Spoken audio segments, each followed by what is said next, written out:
Recently, I was given an opportunity to go to our nation's capital, Washington, D.C. Basically, all I had to do was write a short story, linked in the description, and I would win an all expenses paid 6-day trip to Washington, D.C. The trip was sponsored by my local electrical cooperative, CEMC, which was sponsored by the Tennessee Electric Cooperative Association, which was also sponsored by the National Rural Electric and Cooperative Association. And I want to thank every one of them personally. Now, if you have no idea what an electric cooperative association is, there's a link in the description detailing basically what it is. It's just a short video, go ahead and watch it. Like I said, all I had to do was write a short story, which described how electrical cooperatives would help our past, present, and future. And obviously, I was selected as one of the top stories. So, this is the story of what my story got me. Day 1 was mainly a travel day. We departed from TECA headquarters around 7 o'clock, and from there, we, drove.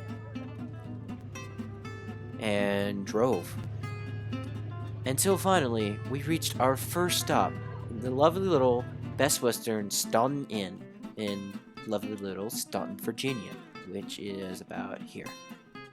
From there, we had some getting to know you activities, which I did not record because I didn't have my camera on me, but just know it was pretty awesome and a good way to start the night. So it was here we meet Terrence. Terrence was a complimentary rubber duck we received at the hotel. Remember his name, he will be important. Day 2, we leave Staunton, Virginia, and you guessed it, drive. Until we reach the beautiful Monticello, the home of Thomas Jefferson, our 3rd president. This place was incredible. We weren't allowed to take any pictures inside, but we could take as many if we wanted outside, and let me tell you, this place had a view. Like, it was on the top of a mountain in the middle of nowhere, and you could see neighboring cities. We also went to the cemetery, where we also saw where Thomas Jefferson is buried, where gigantic obelisks marked his 3 greatest achievements. From there we went to Quantico National Museum of the Marine Corps. This museum detailed the history of the Marine Corps from the very beginning, and I mean the very beginning, even further in the beginning. The museum had everything, from the history of armored warfare to the flag raised at Iwo Jima. It also was really good about detailing the kind of situations that these Marines would be put in, and really thrust you into those situations without much of a choice at all.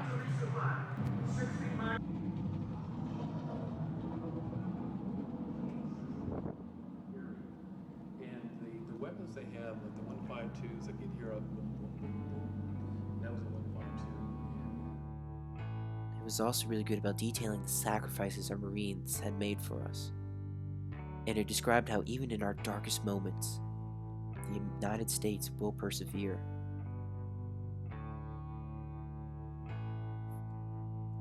I just want to take this time to really thank our Marines and all our armed forces for everything they do. Because it wasn't until that museum that I really started to realize the sacrifice and the commitment it took. From there, we finally reached Washington, D.C. and our massive hotel. Everyone was really excited. Yes, including Terrence. Now, obviously, DC is a really big city, so we need a tour guide. Tony! Tony was awesome, and he took us all around the place, including the Jefferson Memorial, being our first stop. The memorial was big and simple, just kind of the way Jefferson wanted it to be. It was only dedicated to his ideas, not to the image, which, again, was what Jefferson did. It was inscribed with all his best works, all his best words, and was just a really beautiful place, made obvious by the incredible views that he had of the Washington Monument and the White House. Little did I know this would not be the closest I would get to the White House, so hold on to that. From there, after a quick ride across the Potomac River, we arrived at the FDR Memorial. This memorial was incredibly special for me because FDR just has to be my favorite president of all time. It had all kinds of carvings of his best words and beautiful waterfalls, a symbol of the work with the hydroelectric power that he did. Terrence found this place incredibly appealing, as you would imagine. He even tried to make some duck friends, which then tried to eat him. Yeah. After we said goodbye to FDR and his faithful pooch, we headed over to the new MLK Memorial. Strong, powerful, and simple. After that was the Women of War Memorial, and then the Lincoln Memorial, which, let me tell you, is just as big in person as it is in the pictures. And it has just as incredible views as it does in the pictures. From there, it was too dark to really record anything, so I put my camera away. While we were on the way back to the bus, I noticed a wall rising up beside me. Not knowing what it was and assuming it was just a wall, I kept going. And then I accidentally bumped into it and I felt some form of engraving on it. I turned my cell phone onto it, the cell phone light, and saw it was the Vietnam Veterans Memorial. And I was walking right past it. In a way, I guess this is what the memorial is trying to tell us.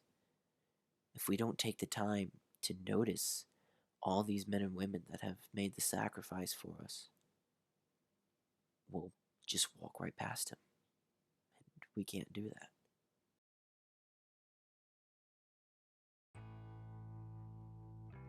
The next morning, we would keep with a somber mood and start off with a devotional service at the Women's Memorial Theater. Now, me being a Roman Catholic, I felt really awkward because I had never been to a Protestant service before and didn't know what to do, but the message came across just the same. After that, it was time to tour Arlington, and this place really strikes a chord with you. Everywhere you look, there were more graves. It just really gives you a sense of the scale of the sacrifices made by our veterans every single day. At the top of the cemetery was the eternal flame and grave of John F. Kennedy, along with two of the other Kennedys, Robert Kennedy and Ted Kennedy. We also got to witness the tomb of the unknown soldier. This is live audio. You can hear pins dropping. We also got to witness the legendary changing of the guard.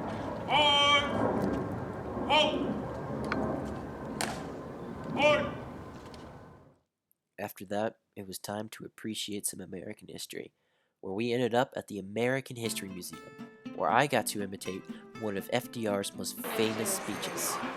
This is preeminently the time to speak the truth. And we got to see the Star-Spangled Banner, the flag that inspired our national anthem. After that, we hop back on the buses and head to the Udvar Hazy Museum. That's a really weird name to say. Where it was basically an extension of the Smithsonian Air and Space Museum. This place was packed with planes. Oh, and Shuttle Discovery.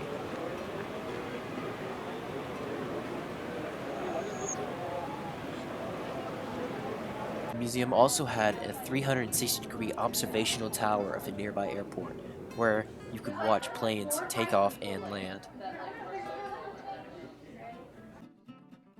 There were also some guys in black suits and black cars, which kind of freaked us out a little bit. After all these touring and all these planes, we decided to head on back.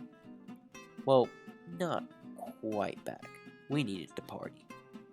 So, we hopped on a 3-story yacht to party on the Potomac, where I did some things I'm not proud of.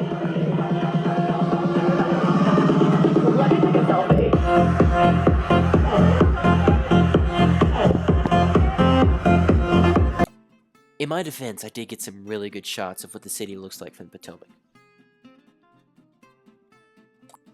The next day started off with a really long meeting, so we were in a bit of a rush. So we hopped on the subway station to our next destination of the day,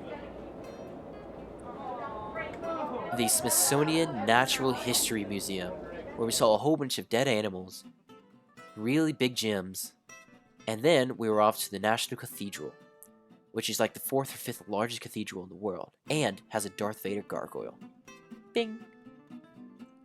Next up on a tour was the Smithsonian National Zoo, where I took a selfie with a panda. Yes, I did. There were lots of other animals there as well, including the wild Terrence in his natural habitat. Fear him. From there, we needed some ice cream, so we went off to Union Station, the busiest subway station in all of Washington, D.C. After that, we decided that we couldn't view all the memorials in one night, so we decided to finish off the rest tonight. We started off at the World War II Memorial.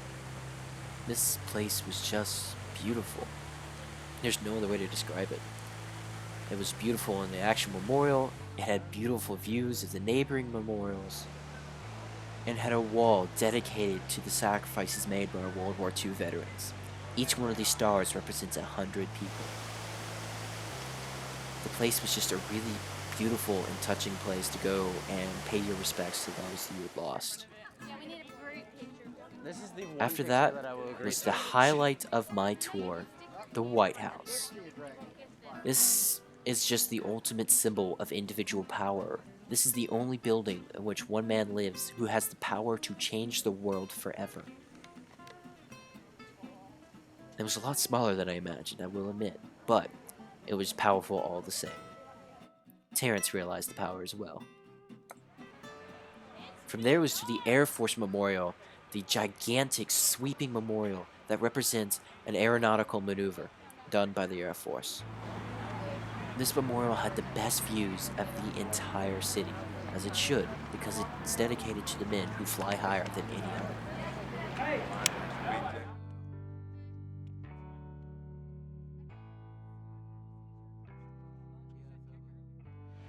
From there we went to the Iwo Jima Memorial, which really makes you understand why the photograph is one of the most well-known on the planet. We also got to witness the symbolism that is the 13th hand, the hand of God.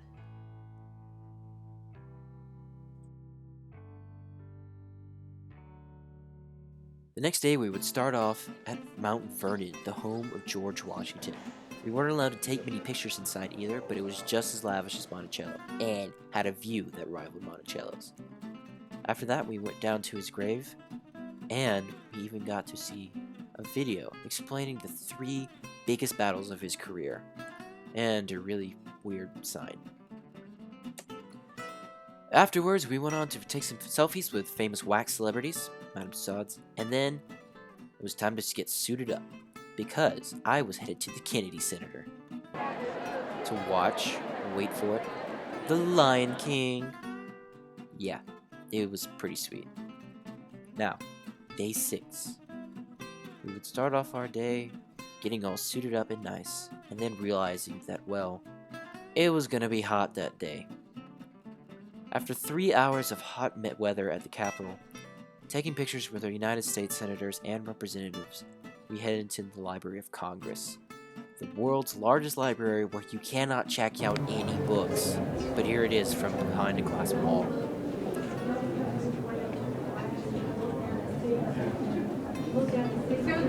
From there we went on to the building marked by the symbol of a shattered swastika, the National Holocaust Museum. We weren't allowed to take any pictures inside here either, but I don't think I'd want to. The entire place was just so dark and so quiet. I just felt like I needed to pay my respects and nothing else. The museum was really good at detailing how quickly and how silently a tragic event like this happened. I could have spent all day there just amazed by everything that happened, but we only had 2 hours.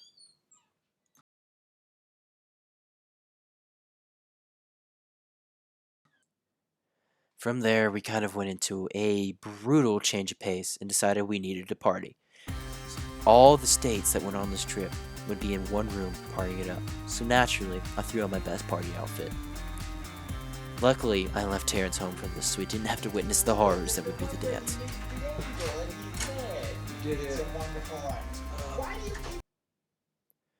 The final day. This day was... I don't even know how to say it. It was sad, because you woke up that morning and realized it was done. All that's left would be the travel home. we spent all day in the airport, which, to be honest, the security wasn't even the worst part of it for me.